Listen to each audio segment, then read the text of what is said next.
What's up everyone, this is SliferKing here, and today join me for another one of my Yu-Gi-Oh videos, albeit this one for me is, I guess you could say, a little bit of a special type of video, because today I'm going to be going over my sealed Yu-Gi-Oh product collection.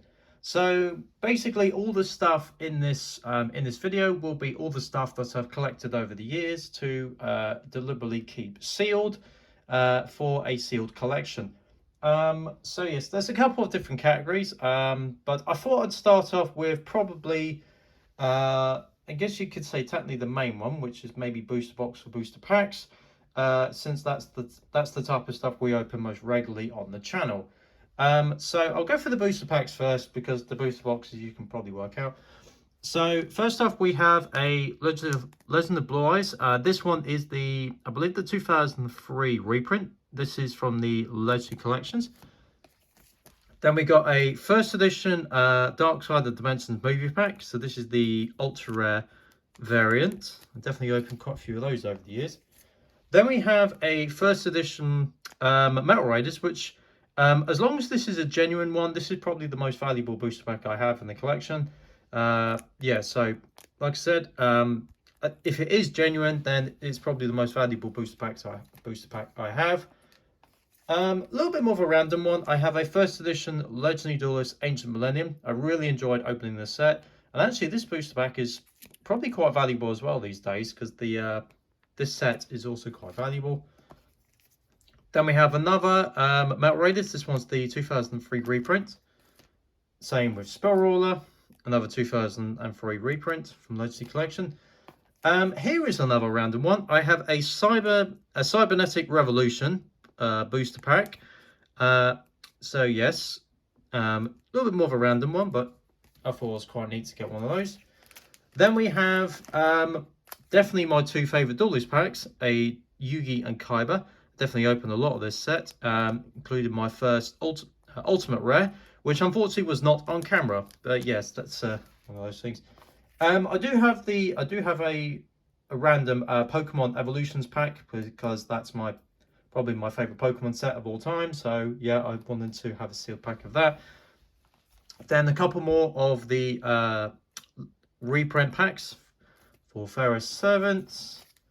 Then we have Dark Crisis, Invasion of Chaos.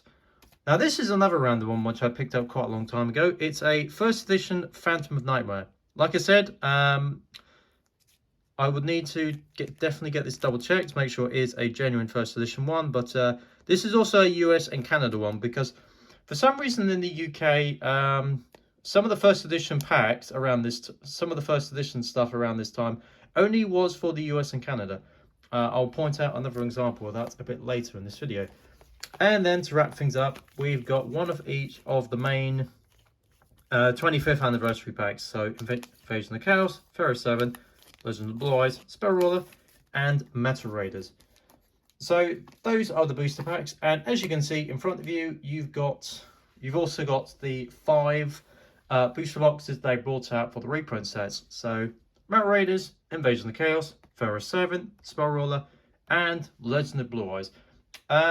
So I've opened up a few of these boxes last year, but I just want, because they're reprints of some of the first original sets, I wanted to actually invest in keeping a sealed booster box for the future.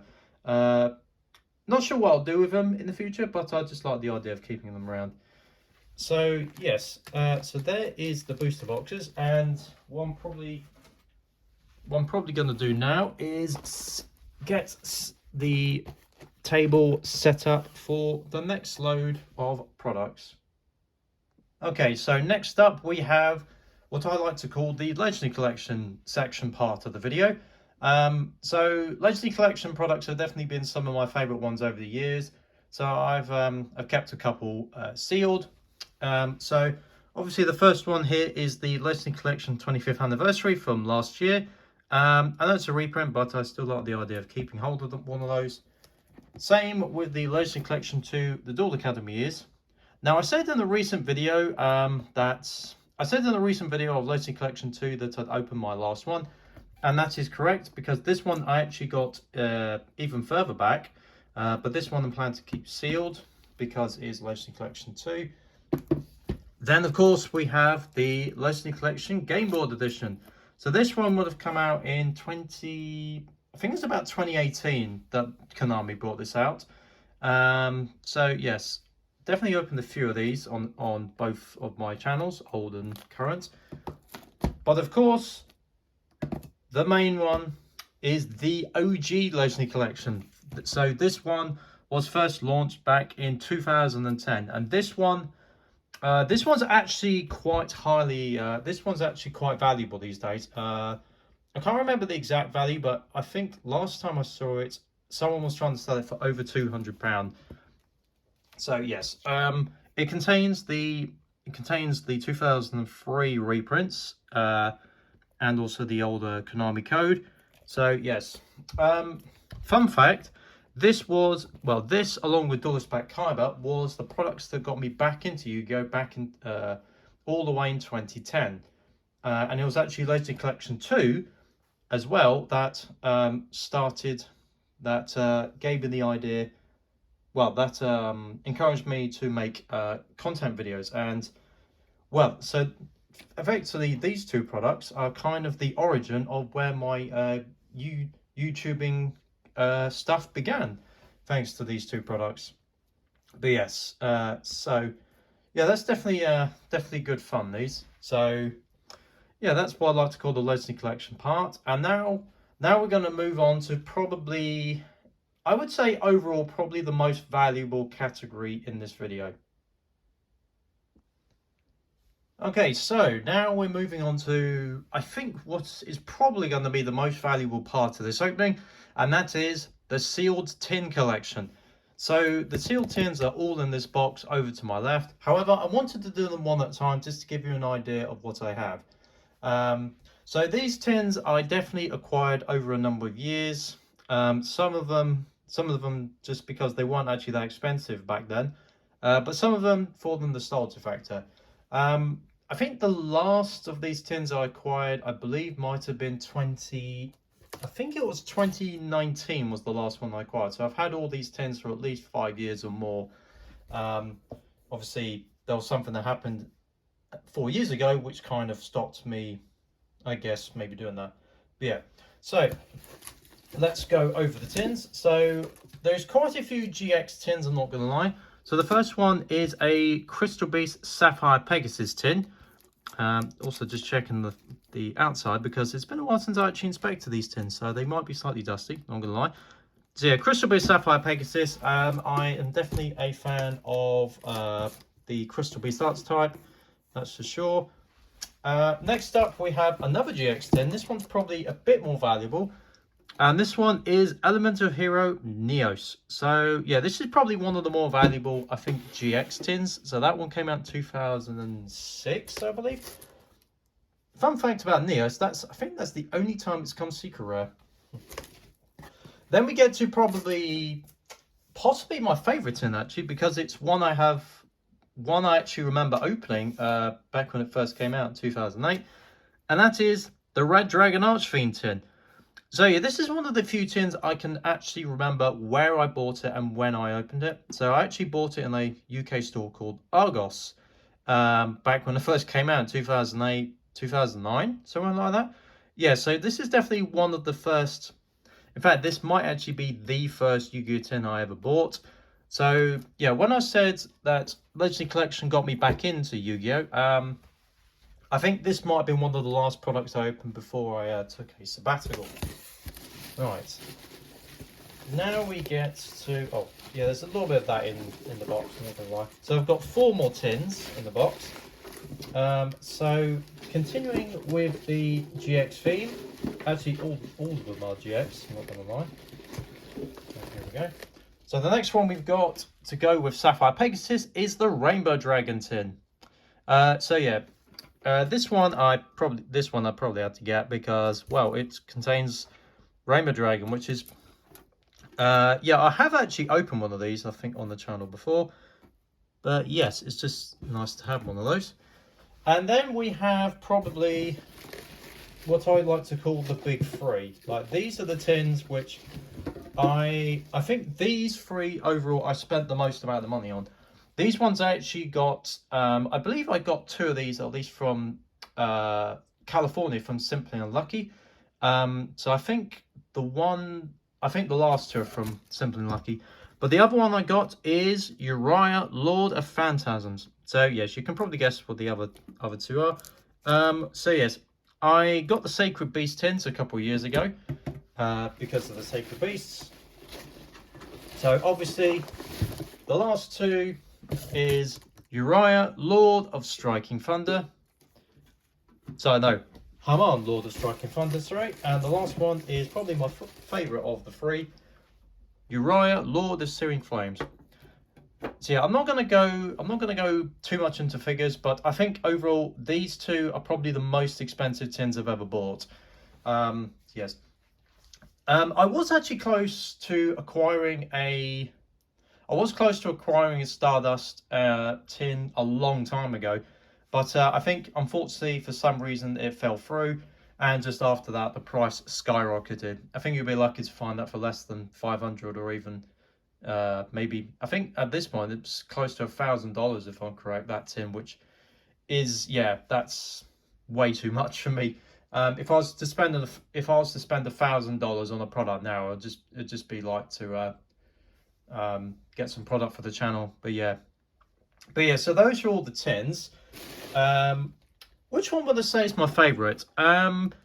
If I had to pick one, I think it would be between either it'd probably be between Red Dragon Archfiend, Rainbow Dragon, or Yugioh.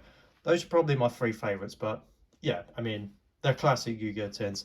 So yeah, actually I just realized all of them apart from Red Dragon Archfiend are GX. So yeah. Also, yeah, tin designs were just, well, yeah, I kind of missed that design, but you got the window one. But I mean, technically the Mega Tins are better products, but design-wise, I do miss this kind of aesthetic. So yes, so that's the tins. So that leaves one last product, and you can probably guess what it is. So now we're on to the final category, which is the starter / structure deck. So if you would have seen the thumbnail, there is a fair few high value items in this part of the video, that's for sure. But to kick things off, I just wanted to go through a couple of the miscellaneous ones which I've come across over the years. So first off, we have the Yugi and Kaiba starter deck reloaded. I can't remember what year these came out, but they're supposed to be a bit like improved versions of the, I guess you could say, the Evolve starter deck, because they got multiple copies of some of the cards. Then we got some of the starter decks which has appealed to me over the years. For some reason, I seem to have actually 3 copies of the Obelisk deck. Not sure why. I think I kept one to be sealed. But I think probably the other 2 is because I didn't end up using the cards. Same with the Slifer deck up top. Yes. So the other 2 is the Crimson King. So this one is the Red Dragon Archfiend deck. And as I said about the tin, Red Dragon Archfiend is definitely an important part of my Yu-Gi-Oh! Guess you could say Yu-Gi-Oh! Opening history. So yes. I can't remember what year that came out. And then we have the Rainbow Dragon deck, Legend of the Crystal Beasts. So this one, I think it came out in 2022, I believe. I think it came out at the end of that. So yes. I actually forgot, to be honest. I had 3 copies of Obelisk. I might maybe think about selling that. Yeah, selling one of them, maybe. Right, now we get into some of the older starter decks. So first off, we have the starter decks from 3 different generations. So we got Zexal with the Dawn of the XYZ. We have the first starter deck for 5Ds. And then we have, I believe, the first starter deck for GX. So yes. So this one is the one that contains Blade Edge. Yeah, so this is like the OG GX starter deck. Then we got the OG 5Ds starter deck, which contains most of the original synchros. You got Junk Synchron, you got Speed Warrior, you got, of course, Junk Warrior. So yes, a bit of nostalgia there. and the starter deck, which started it all when it comes to the Exceeds or XYZs, Dawn the XYZ. Actually, this starter deck when I bought it wasn't actually that expensive, so maybe it didn't actually sell that well. But yeah, I think I picked it up for maybe less than £20 back when I first bought that. So even though these starter decks are actually quite classic, the GX one I'll say was maybe near the 50 mark, but the other two actually were fairly cheap, which is a bit of a surprise. What isn't cheap, however, is the next batch, because now we get into the OG ones.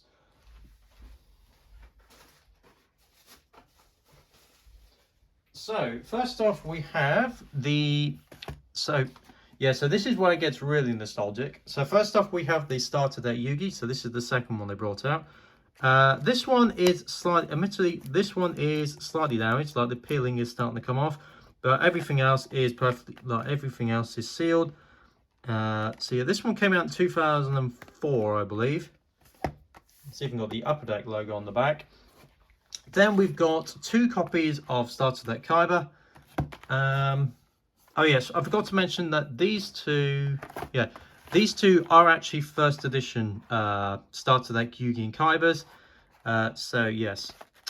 Now I have actually opened a 2004 Starter Deck Yugi on the channel before, but I haven't yet opened this one, the Starter Deck Kaiba Reloaded.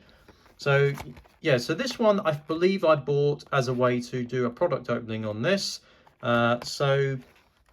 I've had this sitting around for quite a while, but I kind of need a special occasion. Admittedly, if I'd remembered that I had that, I might have done that for the 10th anniversary, but I've already done the Legendary Collection, so I don't want to overload everything. But yes, so I'm going to put those there. And now we get to the big ones.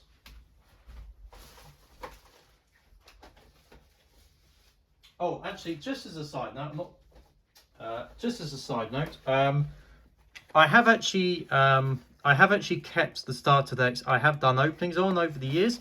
So these two, the Pegasus and Joey ones, I've done openings on my other channel. I can't remember the last time I did the Yugi Reloaded, but I've also kept those. So yeah, the classic boxes I do keep, and these ones are actually in pretty good nick. Yeah, pretty good nick, those ones. In fact, the Joey one looks almost sealed. And speaking of sealed, so now we get to the pièce de résistance of my collection. So the tins, like some of those tins are valuable, the Legendary Collection's valuable, but for me, this on a personal level is probably my most treasured items, I'd say, in the whole collection. So first off, we have, I want to do this in order. So first off, we have the Joey Starter Deck First Edition US and Canada English edition. So like I was alluding to earlier, around this time for some reason you could only get US and English First Edition. For some reason European ones didn't really exist back then. But yes. So this starter deck was part of the original set of starter decks. I think this one came out in 2003, if I'm correct. And to go alongside it, we have the Pegasus starter deck. Personally, my favorite starter deck of all time, because yeah, it gave us Relinquish, it gave us the Toons, and hence why Spell Ruler is also one of my favorite sets of all time. This one is also first edition US and Canada English edition. The reason this is such an important part of my life is because one of the few childhood memories which I can remember quite well is back in the day, me and my 2 brothers, yes, I got 2 brothers, so I've never really mentioned that. We each got a starter deck. I believe one of them got the Joey one of them got the Blue Eyes one, and I got the Pegasus one. Actually, I think my oldest might got the Yugi one as well, if I'm correct. Yeah, that makes sense because we had a Yugi Dark Magician for ages. So yes, this is why these are so important in my life, because they're like arguably one of the few things that connects me to my childhood in my collection left, I guess. And while we're on the subject, of course, I've also got a Yugi and Kaiba. So yes, these of course are very important to my life. So now, admittedly, these aren't first edition. These are European ones, but they aren't first edition ones because yeah, try and find a first edition which is decently valued. I think, if I'm correct, I will actually go through figures on this occasion. I think I picked up the Yugi one for about £80 back then, and I think the Kaiba one was probably not too far away from that as well. So value-wise, it actually wasn't too bad. I think I picked these up in like I think it was 2018, if I'm correct. But yeah, so these are definitely very valued in my collection. But yeah, so I definitely will be keeping these ones sealed. Specifically, these two, because I actually have two of them. Yes, so I've actually got two of the starter decks. So I've actually got a second starter deck Kaiba and a second starter deck Yugi. Now, the only problem with this one, admittedly, is, as you can see, the flap is open, so technically you can access the contents. But this one's fine because the main reason I bought this was to do an opening. Same with the starter deck Kaiba. Now, the thing is, I've always said to myself that these would only be opened if I was thinking about retiring from Yugi tubing. Well, sorry, YouTubing or Yugi tubing, that type of thing. That's the reason I opened the starter deck Pegasus on my old channel, was because I felt like that was a good way to send off that channel. But yes, so the Kaiba Evolutions, they'll probably be done like maybe for a special occasion, maybe for my birthday, because it is my 30th birthday next year, so that could be a good reason to open that. Maybe if a special reason. But these two, I know I've got sealed copies, but I mean, come on, it's opening up a Kaiba and Yugi starter decks, so yeah, there'd have to be a really special reason to open those, not gonna lie. And with that, that concludes my sealed collection of Yu-Gi-Oh! So yeah, I've definitely acquired quite a few products over the years. Am I likely to ever sell anything? Well, I suppose the booster boxes could maybe be sold or maybe even be opened, but it depends on what they're like value-wise. The tins, I'd say they're unlikely to be opened. Like I said, these three, they'd have to be special occasions, but these four, well, actually technically these six here, in fact, let me move that. There we go. Oh, sorry. Yeah, sorry. These six right here, these will never be opened, that's for sure. So these will always be part of my collection, and I'm probably going to keep it like that. And likelihood is, unless things get drastic, I probably won't sell them either, because I mean, as a Yu-Gi-Oh fan and TCG collector, oops, sorry. Yeah, these are definitely like, I don't know, arguably ground zero of the collection for nostalgia wise. So yeah. So that has been a look at my Yu-Gi-Oh sealed collection. Just to end things, one thing I am actually tempted to do, I got the thought just before I start making this video, is actually making an accessories collection video, because I've also acquired quite a lot of Yu-Gi-Oh! Well, not just Yu-Gi-Oh! I've acquired quite a lot of playmats over the years, whether it be Yu-Gi-Oh!, Magic the Gathering, Pokemon, and Lorcana. So yeah, maybe I might do that maybe at the end of the year. Who knows? So I hope you've enjoyed this video, and for now, this is SliferKing signing out.